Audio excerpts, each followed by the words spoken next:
I got trains, rains, and football games to contend with here. This video isn't for the passport bros. It isn't for the get-rich-quick dreamers. It isn't for people who think they'll earn $1 million trading crypto, or drop shipping, or becoming successful by selling courses on how to be successful. Instead, this video is for the people out there who are being honest with themselves and are simply looking for a change in their life without feeling like they have to completely reinvent the wheel to do so. This video is about being who you are already, except in Thailand. You don't have to be desperately unhappy with yourself to be concerned about your future. Having doubts as to whether you'll ever afford a house, have kids, or get married doesn't make you a failure. If anything, it may be the crux that spawns opportunities for you that you may have never considered previously, like relocating to Thailand. There's just a teensy little problem with having that train of thought for most people. You still need an income to move here. And everywhere you look online, all you probably see are people selling Thailand dreams that involve becoming digital nomads, freelancers, currency traders,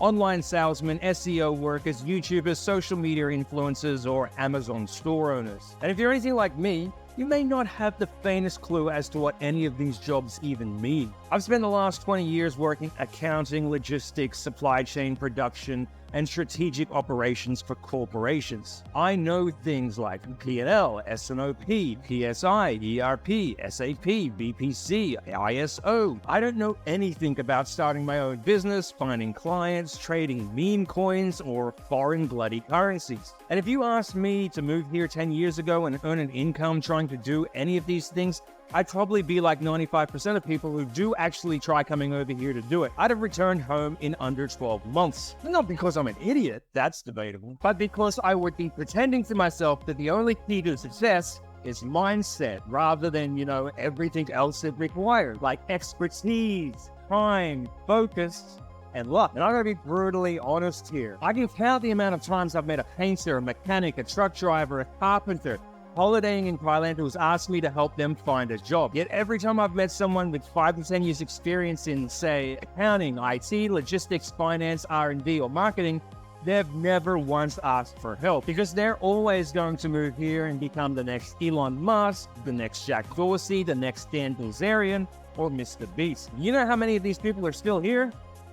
Zero. But look, I get it. In the US, Australia, England, wherever, the rat race sucks right now. It's like treading water. You're exerting so much effort to stay in the exact same place, maybe even going backwards. Look, working 40 hours a week in an office to rent a tiny hovel, barely afford groceries, and struggle to find dates with women who are looking for guys with more in life probably doesn't make it difficult for people to throw in the towel, take a chance, and have a shot at making it here in an alternative type of work. But let me ask it this way. Would you work 40 hours a week in an office if you could own a nice house in a private estate 5 minutes from the beach? Would you work in an office for 40 hours a week if you could afford multiple investment properties and a couple of cars? Would you work for 40 hours a week in an office if you could have kids that you can send to international schools, offer them the best healthcare, and raise them in a safe environment? Would you work for 40 hours a week in an office to go on international holidays and multiple domestic holidays every year?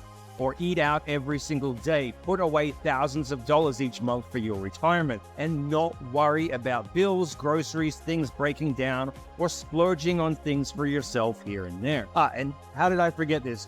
Do this drab and dreary office work in a tropical paradise surrounded by the friendliest people on Earth in one of the most geographically beautiful locations on the planet. Okay, but yeah, I get it. Even though you're likely experienced enough to do the type of work, have this life in Thailand, that incredibly slim chance of making it here as a successful digital nomad sure sounds like the better move to invest all your time here at achieving.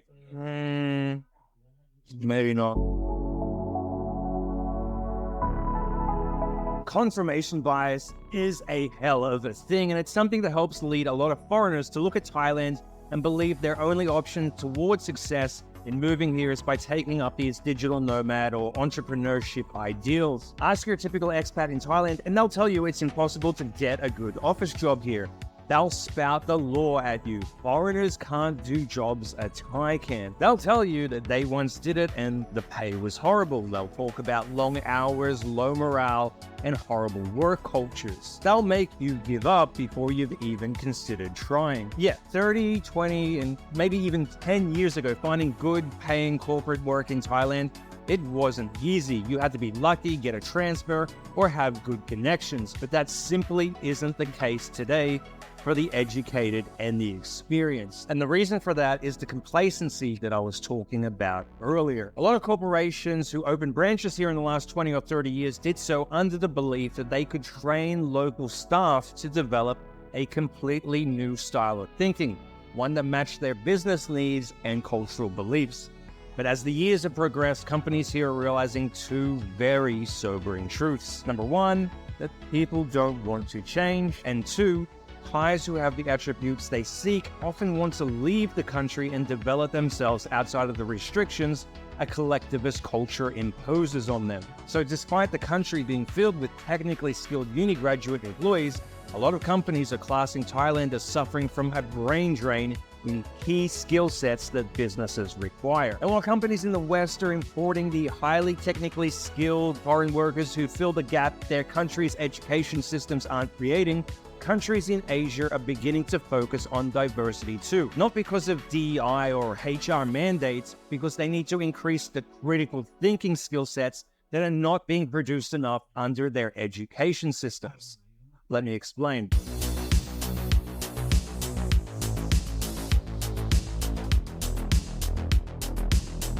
If I asked you about your education, you'd probably immediately think about your university degree. That's not going to make you recognize any potential edge you might have over the rest of the world. You maybe think university is pointless, they're all the same over the world now, just pumping out graduates willy-nilly with very little concern for what they learn compared to how much they rake in via fees, tuition, and textbook payments. But it's not about what you learn at university that makes you invaluable here in Thailand in 2024. It's about how you were trained to think. While the majority of the world may have caught up to the West with establishing institutes of higher education, they never matched the level of independent, creative, and critical thinking that we were taught in our countries. They became so one-track focused on trying to match Western educational standards that they missed the entire point of university in the first place. University was never about passing tests, it was about creating individuals to think for themselves, develop their own ideas, and learn how to bring those concepts into reality. And while these concepts may be getting filtered out of higher education for easy money, societies in the West still have much better freedoms in place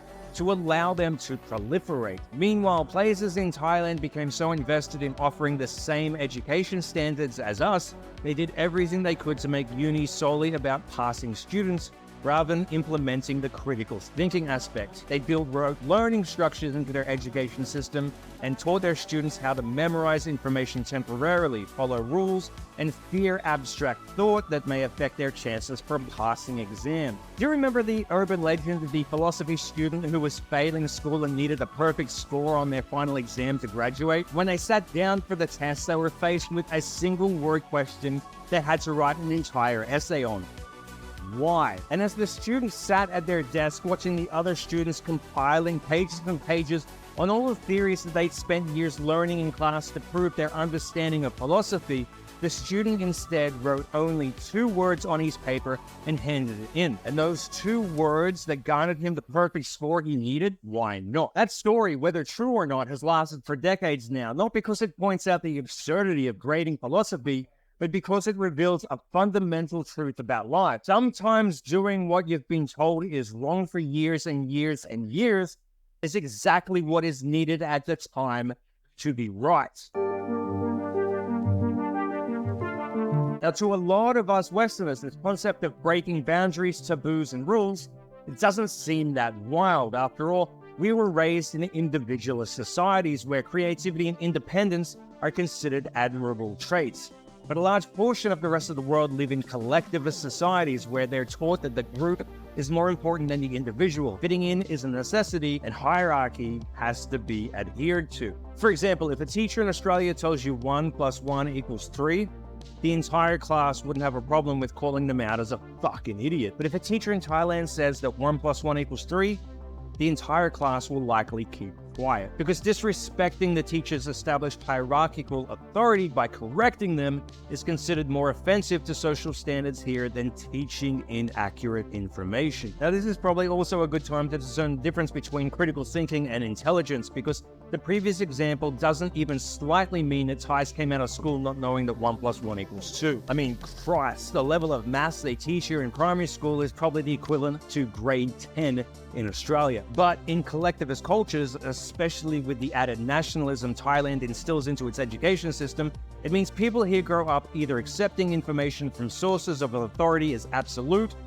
or they fear the conflict that may result if they question it, and they choose to keep silent. And being silent for long enough stifles people's ability to participate in free-flowing and healthy debate that develops creativity, innovativeness, and resourcefulness towards theoretical concepts. Now, ironically, this actually works in the complete opposite way in regards to a technical style of thinking too. For example, because of the wealth that we grew up with, when a lot of Westerners break something, we cannot constructively think of a way to remedy the situation beyond taking a familiar or comfortable route in this circumstance, which is to simply replace the broken item. Our learning style was the value of money is less than the time and effort required to attain the knowledge to repair it. But break something around a Thai and many of them will instantly click into MacGyver mode and put it back together using only everyday things like an elastic band or a safety pin. So just like we often can't visualize a pathway or necessity with technical problems,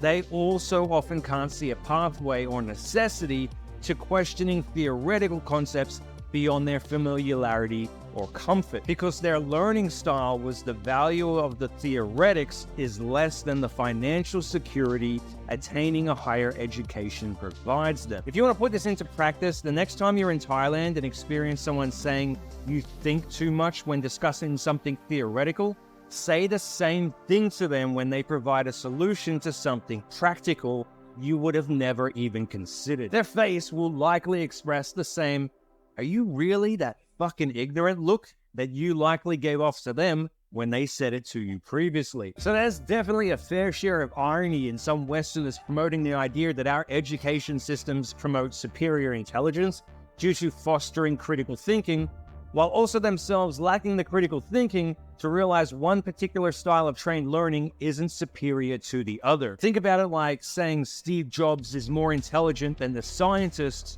who put the iPhone together just because he had the idea. The reality is that many styles of thinking are integral to innovation and creativity, especially in business. And that is where your education, your experience, your skills, and thinking style comes into play here. Thailand needs professional and experienced critical thinkers to work alongside the abundance of highly skilled technical experts they already have. Now, this doesn't at all mean that they need arrogant assholes coming over here thinking that they can boss people around because they understand theoretical concepts better. They need highly motivated, hard-working people who can come here and integrate into teams with multiple skill facets to rigorously stimulate the generation of new ideas at a level aligned with the cultural direction of the Western companies located here. And to be fair, this isn't easy. You may encounter resistance, you may encounter exceptionalism, aversion, incompatibility, but it's a challenge that not only drives you to learn more about the culture and ethics here, but also to dig deeper and question the culture and ethics that you were raised with when they're so strongly contested against for once. And the rewards for this? Financial security in Thailand. Look, thanks for watching. Feel free to share questions that you want answers to in the comments section below that I'll do my best to answer in future videos.